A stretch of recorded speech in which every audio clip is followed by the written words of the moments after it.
Assalamualaikum warahmatullahi wabarakatuh. Alhamdulillah hamdan katsiran thayyiban mubarakan fihi kama yuhibbu rabbuna wa yarda. Alhamdulillah alladzi bi ni'matihi tatimmus shalihat. Asyhadu an la ilaha illallah wahdahu la syarika lah wa asyhadu anna Muhammadan 'abduhu wa rasuluh. Allahumma shalli wa sallim wa barik wa an'im ala sayyidina Muhammadin wa ala alihi wa sahbihi ajma'in. Ya ayyuhalladzina amanu taqullaha haqqa tuqatih wa la tamutunna illa wa antum muslimun. Rabbana taqabbal minna innaka antas samiul alim wa tub 'alaina innaka antat tawwabur rahim. Allahumma anfa'na bima 'allamtana wa 'allimna ma yanfa'una wa zidna ilma. Allahumma ati nufusana taqwaha wa zakkiha anta khairu man zakkaha anta waliyuha wa maulaha. Rabbana hab lana min azwajina wa dhurriyyatina qurrata a'yun waj'alna lil muttaqina imama. Allahumma ij'alna muqimis shalah wa min dhurriyyatina rabbana wa taqabbal du'a. Amma ba'd. Saya zikir kepada Allah Subhanahu wa taala. Alhamdulillah kita diberi Allah Subhanahu wa taala banyak sekali nikmat. Hari ini kita berkumpul dipandu oleh ahli ilmu, dan saya biasanya kalau ada guru saya susah bicaranya. Saya itu percaya diri kalau bicara nggak ada guru saya. Makanya di sini ada ustadz saya, ada pembimbing saya, ada murabi saya yang saya selalu muliakan dan selalu saya doakan kebaikan, seperti Imam Ahmad mendoakan kebaikan untuk Imam Syafi'i, Dr. Mu'in hafizahullah, dan Ustaz saya Ustaz Syihab yang luar biasa Allah pertemukan kami di jalan dakwah ini. Asatidzah dan ustazat yang lain hafizahullah jami'an, juga para orang tua yang berharap generasi Islam ini hadir lebih baik, jauh lebih baik daripada kita. Lembaga-lembaga pendidikan Islam yang juga banyak hari ini hadir. Jazakumullah khairan atas upayanya untuk mencoba memperbaiki semampu yang bisa kita lakukan. Kita ini hanya bagian dari perbaikan. Itu bila islah astata. Kita hanya ingin memperbaiki semampu yang bisa kita lakukan. Alhamdulillah kita melihat bahwa antusias Solo selalu memang luar biasa.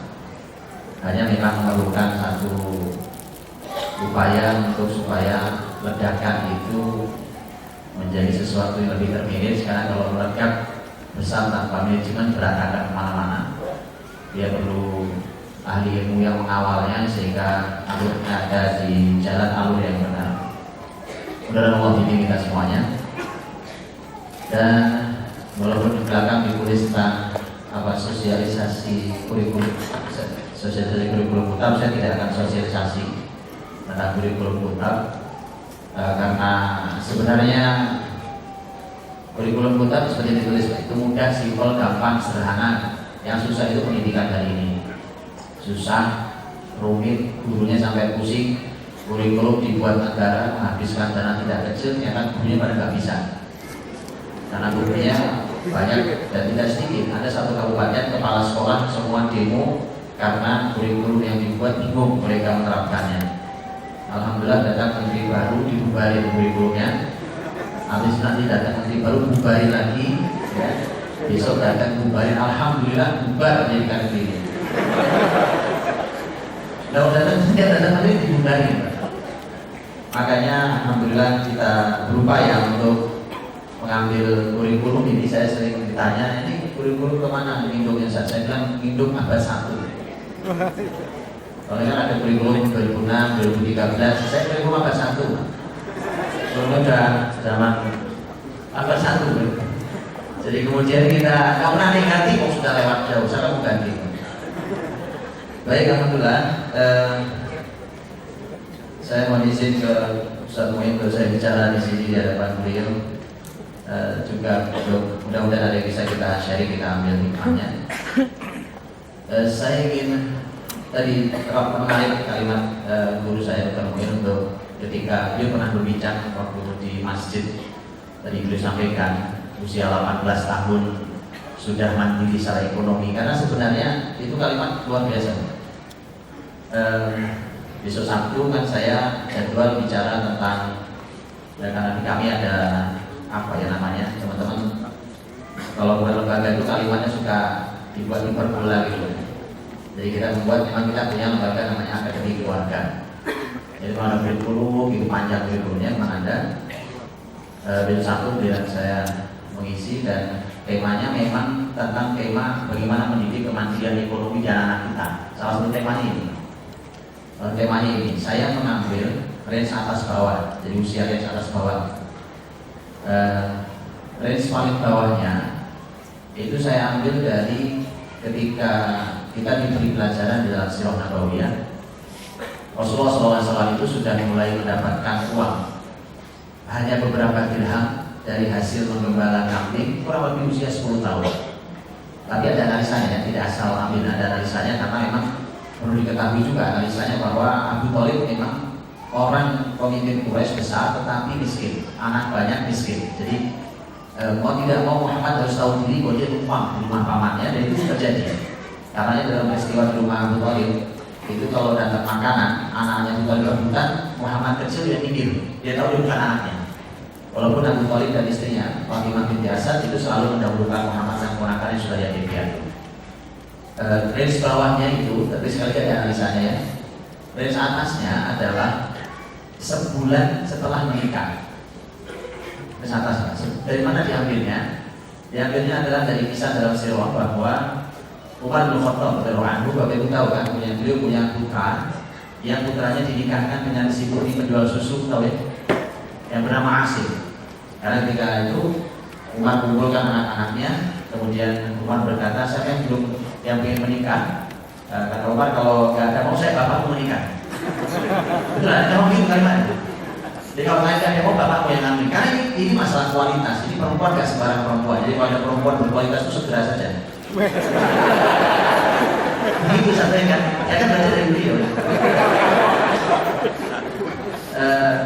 Dan Umar makanya ternyata Asim yang angkat tangan, saya ayah, karena saya belum menikah. Maka begitu nikah dengan Umar, yang menarik saya coba cari tentang Asim, karena menarik, karena dari rahimnya lahir cucu Umar bin Abdul Aziz, orang besar di sejarah Bani Umayyah. Sampai sebagian ahli sejarah Islam mengatakan sebagai Al-Khalifah Rashid Al-Khamis, sebagai Khalifah Rashid yang kelima. Asim ternyata saya coba digali, karena masih ada pelajaran mahal di orang hebat ini.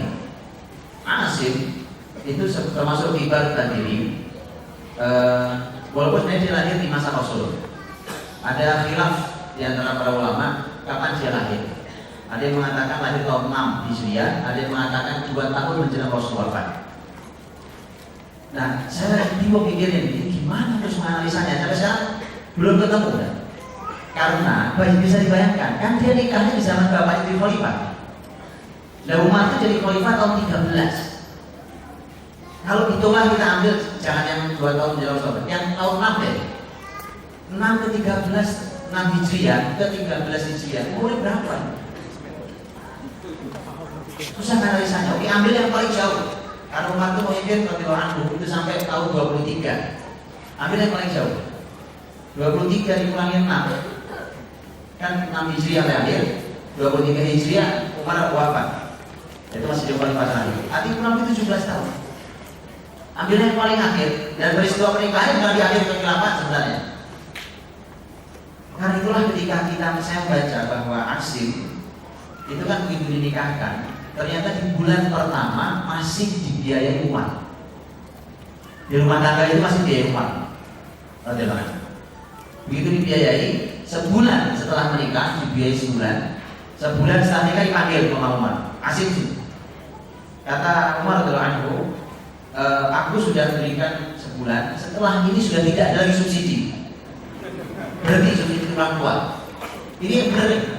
Jadi kalau punya anak masih mengumpulkan orang tua, Saya hanya kasih toleransi sebulan, karena ini baru saya temukan ini.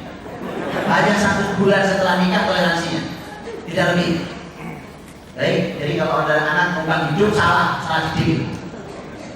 1 bulan setelahnya, tapi Umar kasih solusi. Itu juga menarik pelajarannya. Umar kasih solusi. Begini nah, ayah punya kebun itu kau jual. Kebun itu juga kebunnya, kebun itu kau jual. Dan itu juga ada dari menarik sekali. Pertanyaannya begini, kenapa nggak kebunnya dikelola, kenapa dijual? Kan bisa aja kebun kelola, dia menghasilkan. Atau Umar nggak jual aja? Jual, ambil uangnya. Nanti kau datangi dari salah satu keluarga yang ahli dagang, kemudian kalau nanti dia sudah mau belanja di pasar, karena dia pedagang belanja jual beli itu, maka ketika dia mau belanja, kamu minta jadi penyahamnya juga, beri saham. Bilang kamu ikut bergabung dalam jual beli itu. Nanti hasilnya itu kau pakai untuk mengurus keluarga. Itu sebulan setelah menikah. Maka itu kalau secara usia tadi Ustaz saya Dr. Kian menyampaikan di bawah 18 tahun itu masuk akal. Karena kisah asik kalau kita tarik paling jauh umurnya 17 tahun.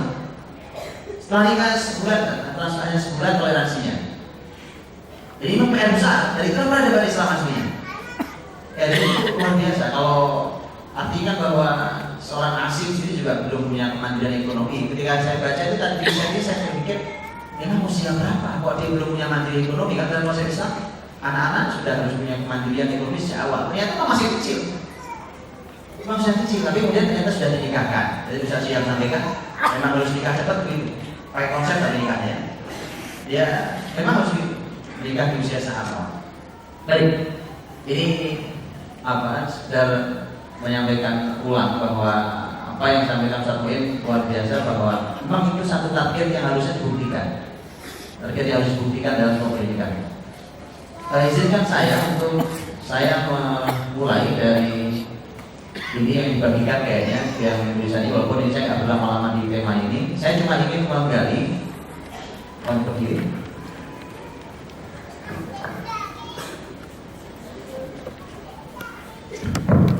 Ya,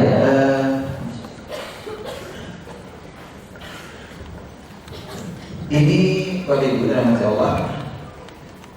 Yang ini sebenarnya saya ada 2 slide materi, cuma terlalu panjang dan saya tidak mau perpanjang di bab ini. Saya cuma ingin menggambarkan betapa di mana sih sebenarnya masalah kita di dunia pendidikan hari itu. Masalahnya di mana? Ternyata masalah kita itu bermasalah sejak literaturnya. Dan kalau literaturnya sudah masalah, rujukan utama sudah masalah, kesalahan salah semuanya. Karena yang salah bukan mungkin ini kadang-kadang kurikulumnya benar, gurunya cara ngajarnya tidak benar, itu mungkin lebih ringan masalahnya. Tetapi ini masalahnya sejak marojeknya, sejak literatur awalnya sudah salah. Maka kalau kita lihat, boleh kita lihat saya cepat saja sini. Ini pertanyaannya, siapa guru besar pendidikan negeri ini hari ini? Bukan cuma di hari ini, di peradaban hari siapa guru besar yang sebenarnya? Ya tadi, dan kita bisa lihat tadi beberapa poin.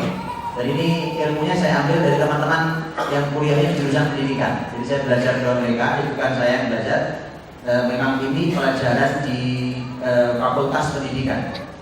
Jadi saya ambil dari teman-teman yang kuliah di UNJ. Dan memang mereka jurusannya pendidikan, berbagai macam fakultas pendidikan, berbagai macam jurusan. Ya begini lah, saya nanti bisa lihat nanti bahwa orang-orang yang dimunculkan sebagai guru besar itu, jadi bahkan pernah ditanyakan oleh salah satu tim kita di Kutak, karena memang dia kuliahnya di pendidikan, dia pernah bertanya ke dosennya. Karena dosennya menyampaikan kan nanti coba ke belakang terus.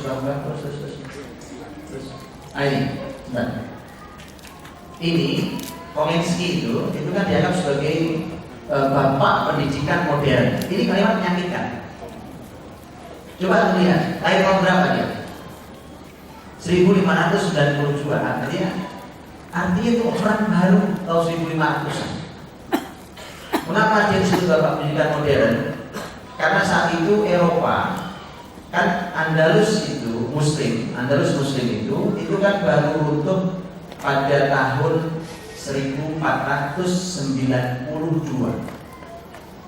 Kalian 1592 baru lahir.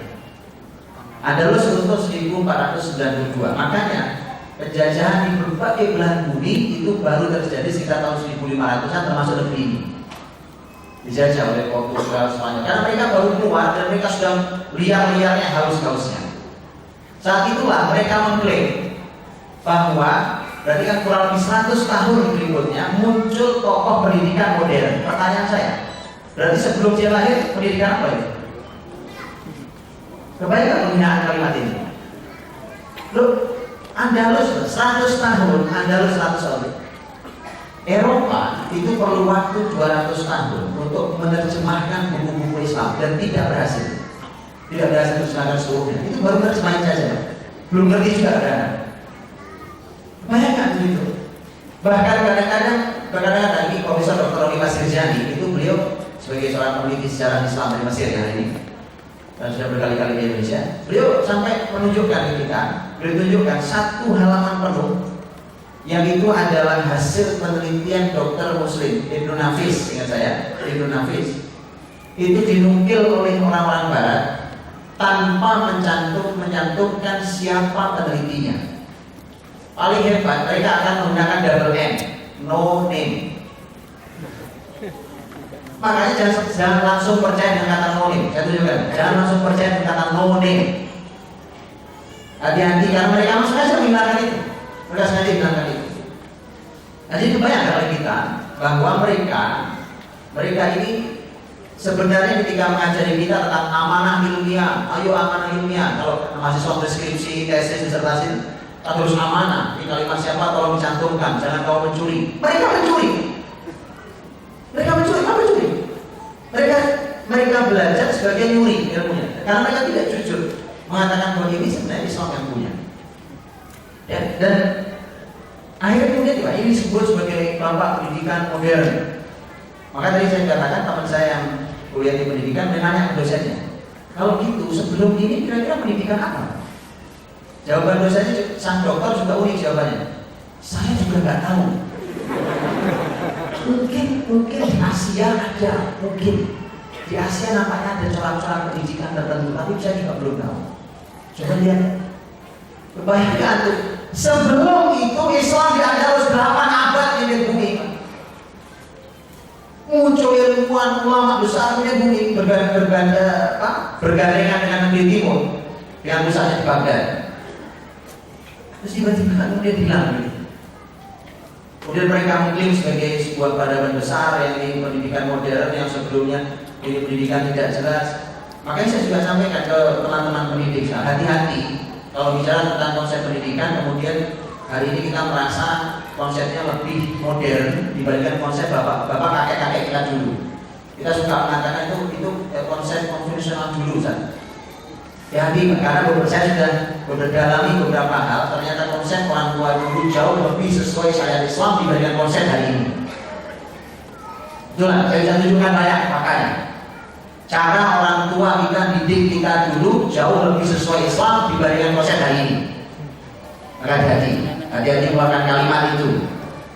Keluarkan kalimat dengan dalil. Nah, kita Muslim. Makanya hasilnya apa? Hasilnya setidaknya untuk bukan ukuran Islam, ambillah ukuran ketimuran. Ukuran ketimuran. Setidaknya orang-orang yang mungkin seumuran saya gitu, namanya, ya mereka masih ngerti sopan santun. Itu kalimat ketimuran. Minimal ngerti sopan santun, anggar mungguh, Pak. Ya. Ngerti sopan santun sama orang. Anak sekarang, masya Allah, dengan hasil pendidikan yang katanya modern itu, tidak ngerti bagaimana cara menghormati orang yang lebih tua. Oh, sama gurunya juga sopan. Kita dulu masya Allah sama guru hormatnya. Kalau lewat apa namanya? Kalau ini pintu ini adalah pintu kelas, pintu ruang guru. Gurunya di jalan lagi ngobrol aja. Kita lewat semua duduk ini. Padahal guru dia juga enggak itu. Orang punya penghormatan yang tinggi pada gurunya. Hari ini masya Allah guru galak sedikit masuk di penjara. Oh iya, nyubit langsung panggil DPRD. Saya pernah diskusi dengan seorang guru perempuan di Bekasi. Itu sampai dia ngeluh, saya dipanggil DPRD gara-gara nyubit murid. Ini pendidikan apa? Jadi yang Anda katakan pendidikan modern itu, ya, memposisikan ahli ilmu di posisi lebih rendah dari uang orang tua murid. Tidak ada pendidikan berhasil tanpa memuliakan ahli ilmunya. Allah muliakan setinggi-tingginya, sekarang direndahkan oleh para orang tua yang punya uang. Makanya saya, mohon maaf, akhirnya di Kota Kalpate itu suka disebut keras. Saya bilang saya ambil risiko itu, nggak masalah. Karena tanpa itu tidak ada keberhasilan pendidikan. Karena ada kan gitu. Saya bilang biasanya orang tua dituruti di jurnal kalimatnya, ya kan, usulannya, segala macam. Kami buka, kami siap diskusi, kami terima usulannya. Kami siap untuk kita berdiskusi panjang lebar. Tetapi kalau sampai intervensi pada masalah hal yang mereka tidak ahli, itu langsung kita buang. Kita nggak pernah peduli dia punya uang berapa, dia pejabat apa, kita nggak pernah peduli. Bahkan kalau suatu hari anak presiden sekolah di Kota Kalpate, kita nggak peduli mau presiden ada urusannya. Anda yang masukkan anak ke sini, ahli ilmunya adalah guru-guru kami. Muliakan mereka karena mereka adalah guru dari anak-anak Anda. Seperti Harun al-Rasyid, khalifah yang luar biasa itu. Harun al-Rasyid rahimahullah, khalifah terbesar di sepanjang dinasti Bani Abbasiyah. Harun al-Rasyid itu waktu mendidik Al-Ma'mun dan Al-Amin dan Al-Ma'mun. Itu yang mendidiknya, Masya Allah. Itu Al-Amin Al-Ma'mun rebutan sendal gurunya. Gurunya kan kalau sendal itu rebutan untuk melayani sang guru. Yang satu ngambil sebelah kanan, satu ngambil sebelah kiri.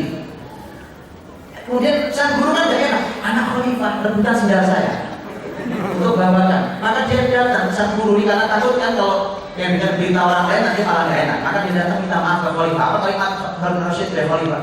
Orang terbesar yang juga bisa itu.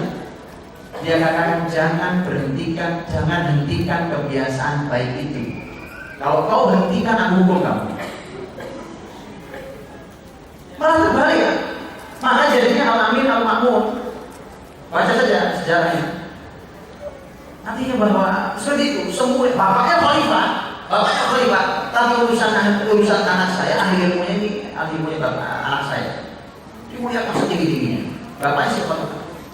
Makanya saya berani katakan, kalau ada lembaga pendidikan yang memposisikan guru-gurunya lebih rendah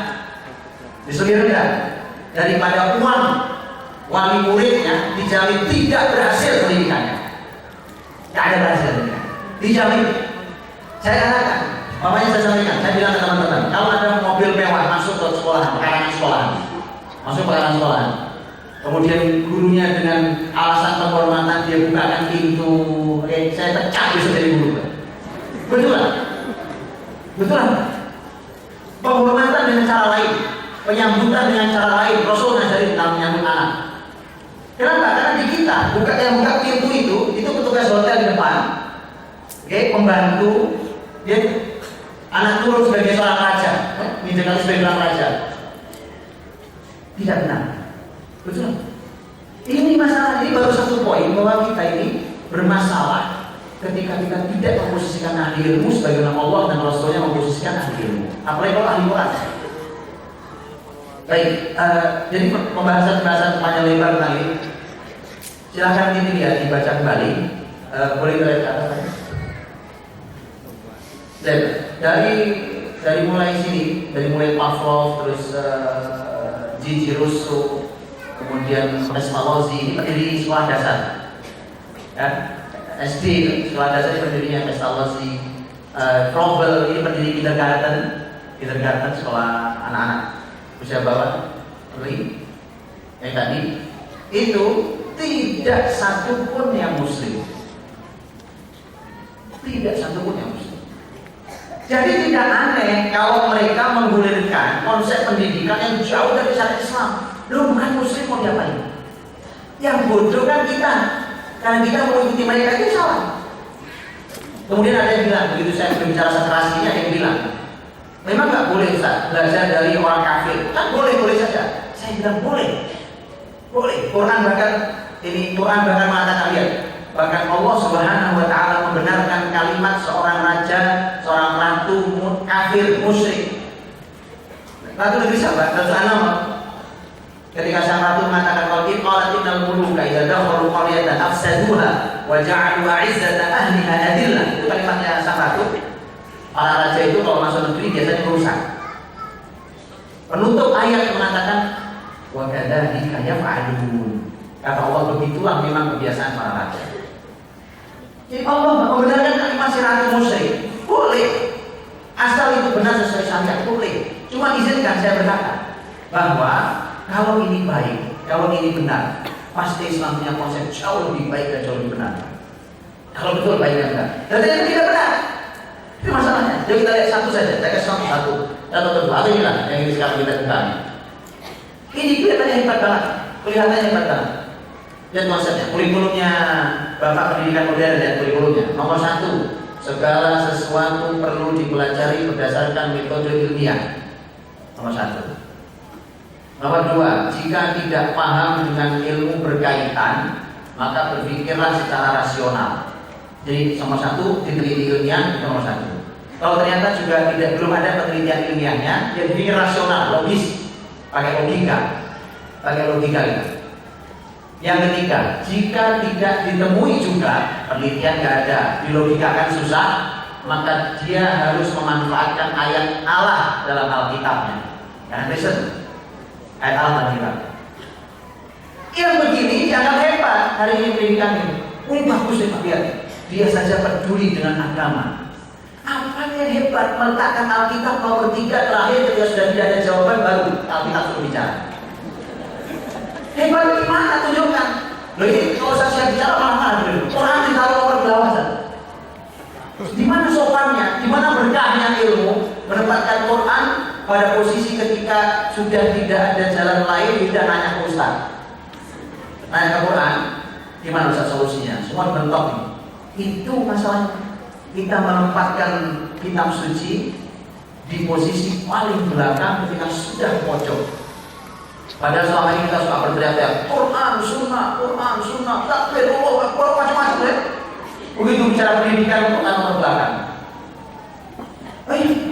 Makanya kayak tadi pokoknya tentang bicara tentang takbirul Quran. Saya pernah dapat keluhan dari seorang guru senior, Masya Allah. Beliau guru di SD, pendidikan S2 ya. Guru SD, Masya Allah. Saya kenal dia orang baik. Sampai beliau kalau saya ini gimana Ustaz ya, saya ini di sekolah, saya sekolah Islam tapi kalau ada apa-apa itu pelajaran saya itu disingkirkan sama sekolah. Dan aku ngajar apa ya? Ngajar agama, ngajar bahasa Arab, ngajar Quran, saya ngajar semua yang agama sifatnya. Lalu kenapa dia kalau ada anak-anak matematika yang jelek, yang disingkirkan itu mesti pelajaran agama. Saat tidak waktunya untuk anak-anak supaya pelajaran tambahan untuk remedial. Saya bilang nggak berkah sekolah antum. Nggak tahu kuah atau kuah, saya nggak tahu itu. Nggak tahu, nggak berkah masih diikuti. Lalu menempatkan ini gara-gara begini. Karena agama dianggap tambahan. Quran itu nomor terakhir ketika semua sudah tidak bisa menjawab, sudah nggak ilmiah, sudah tidak rasional, baru tanya Alkitab. Itu fatal, sangat fatal. Kita suka apa namanya, suka tersihir dengan kalimat, terus kita kasih ayat, kasih hadis. Bapak Ibu tahu kan tentang kata tabula rasa? Orang pendidikan pasti tahu. Ketika seorang anak dikatakan anak itu putih seperti kertas kosong yang putih. Kemudian ini yang kebetulan juga ustaznya juga kadang-kadang mohon maaf. Ustaznya bilang itu sesuai dengan Islam. Rasul bersabda dalam hadis sahih riwayat Bukhari dan Muslim, "Ma min mauludin illa yuladu 'ala al-fitrah." Setiap anak lahir dalam keadaan bersih. Itu kalau saya salah, jangan dipakai hadis Nabi yang sahih itu. Karena apa? Coba tanyakan ke semua ulama apa arti al-fitrah di situ. Al-fitrah arti Islam. Fitratullahi allati fatara an-nasa 'alaiha. Sampai Abu Hurairah baca ayat itu. La tabdila li khalqillah, dzalika ad-dinul qayyim. Jadi al-fitrah fi Islam. Makanya kata setelahnya, ulama kata setelahnya bahwa yuhawidanihi aw yunasiranihi aw yumajjisani. Bapak ibunya yang buat anak jadi Yahudi, Nasrani, Majusi. Gak ada kalimat yang membuat jadi Muslim. Karena memang fitrah untuk Islam. Jadi anak lahir itu bukan kosong. Bukan kosong. Anak lahir itu sudah ada bulatan-bulatan iman di mereka. Fitrah Muslim. Jadi kita ini suka suka sekali tertipu oleh konsep-konsep mereka, gitu kan? Kemudian yang celaka lagi adalah ahli ilmu agamanya ngasih ayat, ngasih hadis, stempel. Itu yang fatal. Akhirnya kita sesat bareng-bareng. Dan generasi seperti ini hasilnya. Maka sudah waktunya dari mulai konsep, metode, cara mengevaluasi, gurunya, sekolahnya, pendidikannya, semua harus diambil dari konsep Quran dan hadis Nabi. Baru kita sah mengatakan bahwa konsep kita Quran dan Sunnah. Nah, kalau ngajar Quran dengan konsep Yahudi gimana caranya? Emang ada? Ngajar Quran dengan konsep Yahudi? Ada nggak? Pernah tahu ngajar pakai Quran pakai cara Yahudi? Saya baru dengar ya, benar belum lama baru dengar. Ya, mohon maaf. Saya agak tiru sedikit supaya baru tahu. Saya juga kaget karena ada yang begini. Tepuk surat Al-Kautsar, gitu. Kemudian surat Al-Kautsar sekian ayat, gitu bunyinya. Bismillahirrahmanirrahim. Tanyakan ke Ustaz saya, bagaimana Al-Quran, kitab suci semulia itu dengan wallah saya bilang langsung dengan saya dan saya kaget ada begini. Saking ingin tadi konsepnya ajarkan ilmu dengan fun learning. Sampai Quran buat fun. Anda akan bosan siap. Begitulah cara Al-Quran. Beliau duduk bersama para ahli Quran di Suriah dan lain. Begitulah pada. Jadi kita ini suka mengajarkan kebaikan dan konsep tidak jelas. Makanya kalau hasilnya tidak maksimal, jangan kaget. Jadi kita tanya dalam Quran, dalam hadis Nabi SAW. Saya beri contoh sebuah metode. Ini cuma cuplikan-cuplikannya.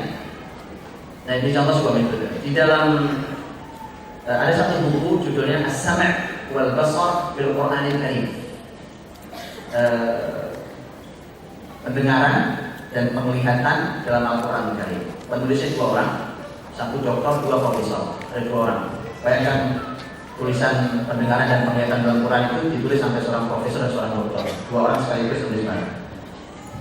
Dia melakukan analisa berapa kali kata as-sama disebut, berapa kali kata al-basar dengan pakotnya dan semua perubahan kalimatnya disebut, digabungkan as-sama wal basar dalam satu ayat berapa kali itu disebut semua. Setelah itu kemudian mereka analisa mengapa ya as-sama selalu disebut lebih dulu dibandingkan al-basar, tapi kalau al-ain disebut lebih dulu daripada al-udhun. Kalau as-sama kan fungsi pendengaran, al-basar fungsi penglihatan. As-sama pendengaran disebut